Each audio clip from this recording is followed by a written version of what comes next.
ಕರ್ನಾಟಕ ಪರೀಕ್ಷಾ ಪ್ರಾಧಿಕಾರ KEA ಕಡೆಯಿಂದ 17/10/2024 ಸೊ ವೇಳಾಪಟ್ಟಿ ಹೊಸದಾಗಿ ಅನೌನ್ಸ್ ಆಗಿದೆ.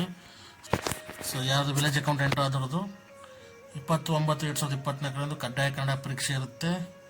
ಅಂದರೆ ಆಲ್ರೆಡಿ ಅಪ್ಲೈ ಮಾಡಿರೋರಿಗೆ 29/9/2024 ಕನ್ನಡ ಎಕ್ಸಾಮ್ ಇರುತ್ತೆ. ಓಕೆನಾ.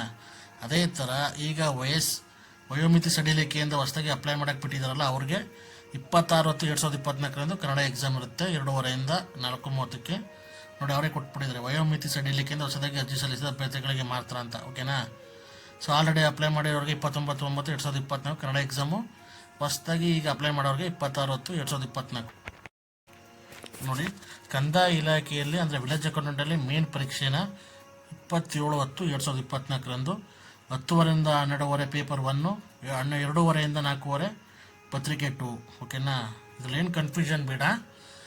ಸೊ ಆಲ್ರೆಡಿ ಅಪ್ಲೈ ಮಾಡೋರು 29ರಲ್ಲಿ ಕನ್ನಡ ಬರೀತಾರೆ, 27ರಲ್ಲಿ ನಿರ್ದಿಷ್ಟ ಪತ್ರಿಕೆ ಬರೀತಾರೆ. ಅದೇ ಥರ ಹೊಸದಾಗಿ ಅಪ್ಲೈ ಮಾಡೋರು 26ರಲ್ಲಿ ಕನ್ನಡ ಎಕ್ಸಾಮ್ ಬರೀತಾರೆ, 27ರಲ್ಲಿ ಅವರು ಗ್ಯಾಪ್ ಇರಲ್ಲ, ಅವರು ನಿರ್ದಿಷ್ಟ ಪತ್ರಿಕೆನ ಬರೀತಾರೆ ವಿಲೇಜ್ ಅಕೌಂಟೆಂಟ್. ಓಕೆನಾ. ಏನು ನೋಡಿ, ಈಗಾಗಲೇ ಗ್ರಾಮಾಡಳಿತ ಅಧಿಕಾರಿ ಹುದ್ದೆಗಳಿಗೆ ಅರ್ಜಿ ಸಲ್ಲಿಸಿರೋರು 29/2024 ನಡುವೆ ಕಡ್ಡಾಯ ಕನ್ನಡ ಪರೀಕ್ಷೆಗೆ ಹಾಜರಾಗಿ ಎಲಿಜಿಬಲ್ಸ್ ಮಾರ್ಕ್ಸ್ ತಗೊಂಡ್ರೆ ಅವರು 27/10/2024 ನಡೆಯುವ ಸ್ಪರ್ಧಾತ್ಮಕ ಪರೀಕ್ಷೆಗೆ ಅವಕಾಶ ನೀಡಲಾಗುತ್ತದೆ.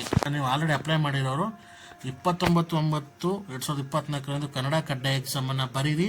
ಸೊ ಅದರಲ್ಲಿ 150ಕ್ಕೆ 50 ಮಾರ್ಕ್ಸ್ ತಗೊಂಡು ಪಾಸ್ ಆದಮೇಲೆ 27/10/2024 exam village accountant main exam ಬರೀರಿ.